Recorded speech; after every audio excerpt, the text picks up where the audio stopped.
Assalamualaikum warahmatullahi wabarakatuh.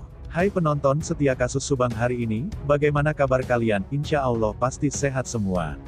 Sebelumnya saya selaku admin channel Apinfo mengucapkan, banyak terima kasih untuk kalian yang sudah mengikuti dan mengawal kasus ini. Sebelum kita ke pokok pembahasan, Mimin sangat bersyukur ya, kepada kalian yang telah mengklik video ini, yang artinya, Mimin yakin kalau kalian masih penasaran terkait siapa pelaku pembunuhan ibu dan anak di Subang, dan kalau begitu mari kita kawal sama-sama kasus pembunuhan Subang ini sampai terungkap. Kabar terbaru dari kasus pembunuh ibu dan anak di Subang soal Muhammad Ramdhanu alias Danu, yang terus menjadi perbincangan masyarakat luas, termasuk di media sosial. Bahkan ada netizen yang langsung meminta Kapolri Jenderal Listio Sigit Prabowo turun tangan. Danu menjadi perbincangan karena pengakuannya masuk dan menerobos polis lain TKP pembunuhan ibu dan anak di Subang. Meski disuruh oleh oknum Banpol membersihkan bak mandi di lokasi TKP pembunuhan Subang, namun dipersalahkan karena menyalahi aturan.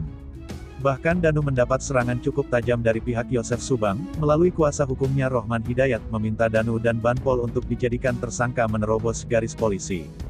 Danu yang masih usia 21 tahun, dan dinilai belum dan tidak cakap hukum dengan kepolosannya menuruti apa yang diminta Banpol. Padahal sebelumnya tidak ada niat untuk masuk ke TKP kasus pembunuhan Subang. Danu pada tanggal 19 Agustus tahun 2021 berada di sekitaran lokasi karena disuruh Yoris Raja Amarullah, Yoris Subang untuk memantau sekitar lokasi takut ada barang yang hilang atau orang yang masuk. Dan hal itu dibuktikan Danu saat itu berada di seberang jalan lokasi rumah TKP pembunuhan. Namun baru mendekati rumah TKP setelah ada Banpol yang berada di sekitar rumah, dari itulah Danu menghampiri namun malah oleh Banpol tersebut disuruh masuk.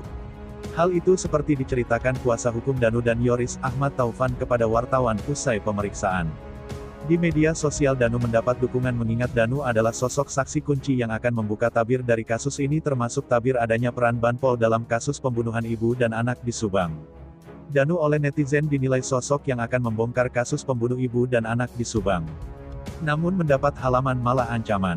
Salah seorang netizen di Twitter pemilik akun @z_pilih menyebut banyak yang diketahui Danu tapi Danu sudah diancam untuk tidak buka mulut. Ini ada upaya untuk menjebak Danu. Akun tersebut bahkan berinisiatif meminta perlindungan saksi kepada Kapolri Jenderal Listio Sigit Prabowo. Pak Kapolri tolong Danu diberikan perlindungan saksi, tulis akun @z_pilih, Delilah Z Pilih.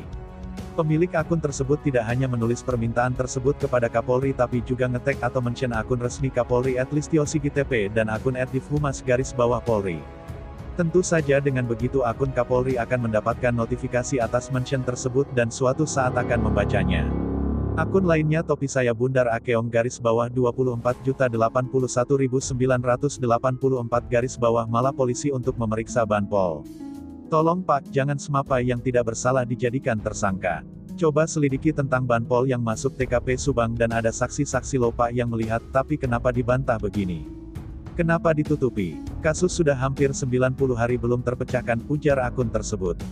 Beberapa akun lainnya pun banyak yang membahas tentang Banpol yang juga belum terpecahkan dan belum diperiksa. Kebanyakan netizen meminta agar polisi segera memeriksa oknum Banpol tersebut.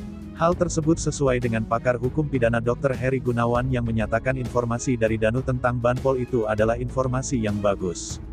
Tentu saja seharusnya ditindaklanjuti karena bukan informasi dari jalanan tapi informasi itu datang dari saksi kasus pembunuh ibu dan anak di Subang. Dr. Heri Gunawan pun menyebut sudah hal biasa bila dalam perkembangan penyidikan selalu ada perkembangan baru, termasuk saksi baru dan biasanya adanya informasi baru tersebut langsung dilakukan pemanggilan atau klarifikasi kebenarannya. Kalaupun informasi itu bohong bisa dikesampingkan atau kalaupun benarkan itu merupakan informasi yang berharga demi berjalannya penyelidikan dalam sebuah kasus. Hemat kami dengan kewenangan polisi segera saja lakukan pemeriksaan terhadap oknum Banpol itu, toh fotonya ada dan tempatnya juga jelas. Jadi tidak ada kesulitan untuk memeriksa, ujar Heri Gunawan saat diwawancari desjabar.com beberapa waktu lalu. Gimana menurut kalian?